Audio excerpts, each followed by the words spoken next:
à tous. Donc aujourd'hui, nous sommes donc en pleine forêt. Donc pour vous situer, on n'est pas très loin du château de Chambord, donc en pleine Sologne. Dans un premier temps, nous allons donc observer ce plan d'eau et essayer de croiser de l'urodèle.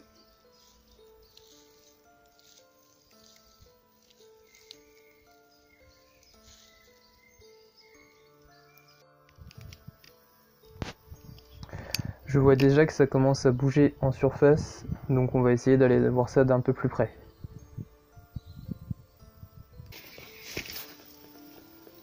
Ici, on a une parade. Donc là, on a des tritons palmés, mâles, qui sont autour d'une femelle.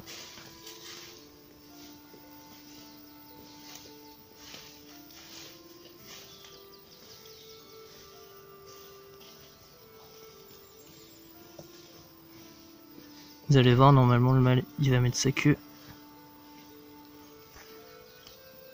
en éventail.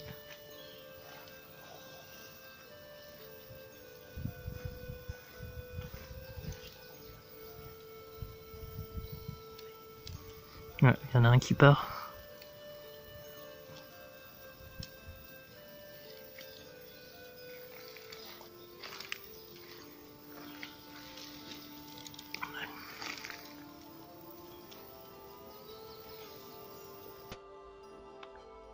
On a donc ici la parade en question, avec le mâle tout en bas et juste la tête de la femelle sous la feuille.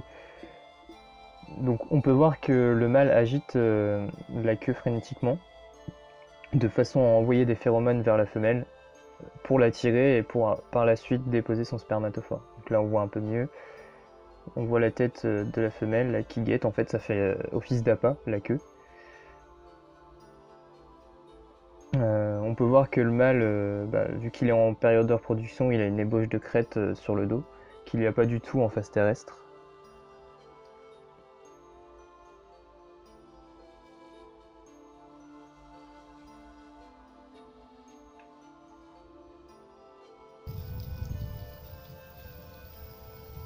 Si on est en plein milieu de l'écran, on a une femelle qui cherche à pondre. Voilà, là elle est en train de pondre. Contre la végétation. Donc toujours une femelle palmée.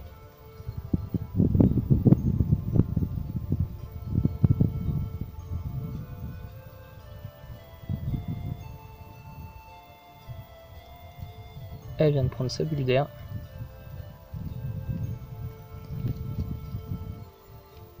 Et il y a un mâle qui va venir l'embêter. Qui va sûrement parader devant elle.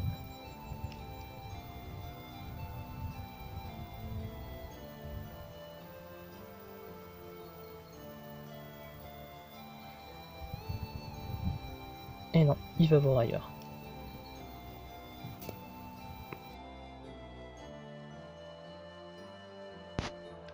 J'ai donc récolté ici un spécimen mâle.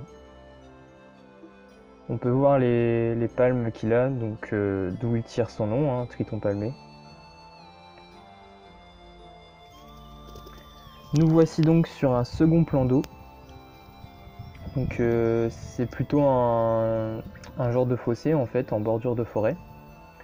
Et ça va être de bons spots aussi pour les urodèles, en particulier pour les salamandres, puisque les salamandres elles aiment bien très peu de profondeur pour venir pondre, puisque les femelles se noient si elles restent dans l'eau. Donc on va essayer de voir s'il n'y aurait pas des larves actuellement.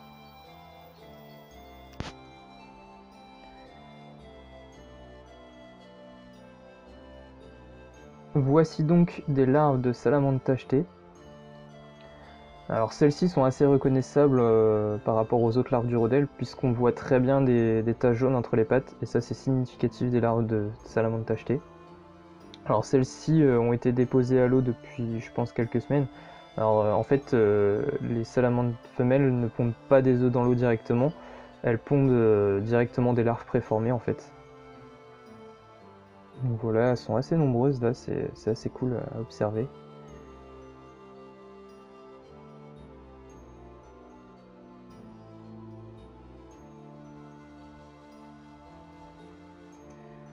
Je vais donc conclure cette vidéo sur les urodèles en vous parlant de leur protection. Donc, à savoir que tous les amphibiens de France sont protégés.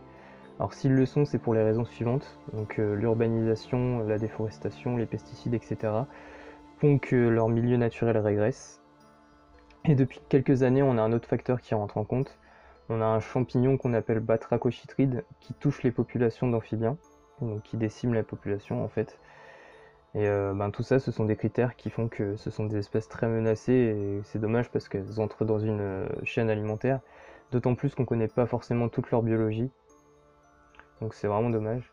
Donc je ne vais pas plus détailler là-dessus, je vais vous dire à très bientôt pour ma part. Salut à tous.